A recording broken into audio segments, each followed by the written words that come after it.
Hey, what's up YouTube? This is Mark with Screwstonbullykennelz. I'd like to welcome you to our channel. But before we get into this video, hit that subscribe button, click that bell notification for all of our updated videos, and don't forget to like and share with your friends and family.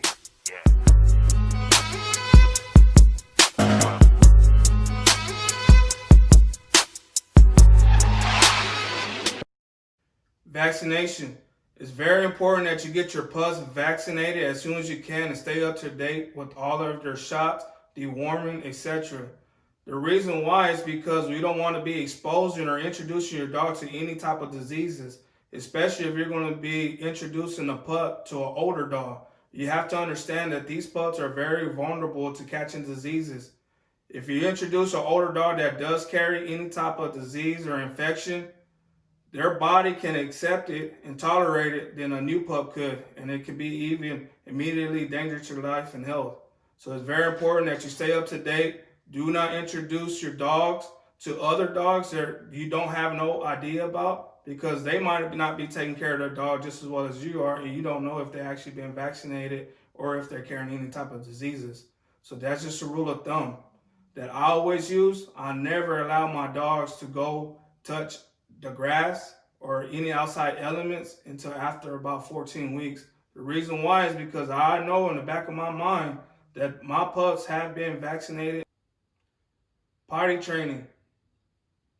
I highly recommend American Bully owners or any first-time pet owners to actually consider taking this training.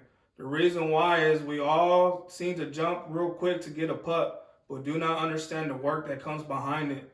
And we see a puppy, we see all the glamour shots, we see make sure, everything looks good, and, there's actually no mess, or, we take all these pictures, right? And I'm not taking any shade from anybody. I'm just telling you this is what actually does happen, especially for new dog owners. That's the reason why I'm recommending it to y'all, that it does take a lot of responsibility cleaning up behind these dogs, and it does build a lot of frustration after about 2 or 3 weeks of owning a pup. What did I just sign up for? Did I really want this? And it's something you have to take in consideration if you're really thinking about owning a pup. And this goes for any dog or any pet. So please, do your research. They'll understand that there's a lot of work that comes with it. It is not always all glamour shots. Equipment. First one being containment. What I mean by containment is some type of barrier to keep your pup from running around the whole entire house, tearing up your stuff.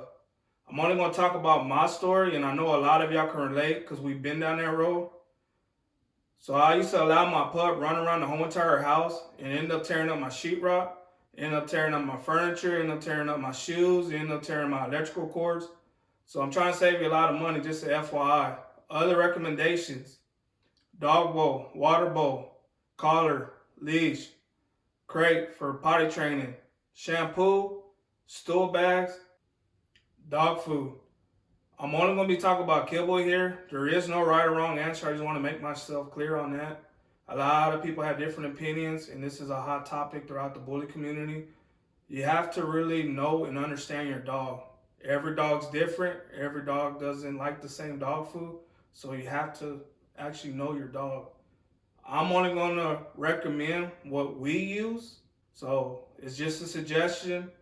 The top 3 that we use in our kennel, the first one being Victor High Pro Plus, the second one Diamond, third one Purina Sport. Hygiene.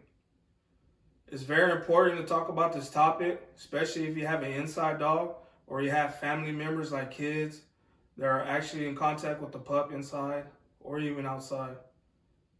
First topic I would like to talk about is bathing. So the first thing you don't want to do is be taking your bath every single day or every single week. Again, I can only recommend. A lot of people might agree with me or may not agree with me. It's fine. But my thing is, this is necessarily what we don't do. We don't take them a bath every single week. We take them a bath at least every 2 weeks or once a month. So if you take a dog a bath every single day or every week, it's bad for his skin, it's bad for the coat, and it's bad for the oils that the dog produces. So it dries out their skin, all right? The other one I want to talk about is nails.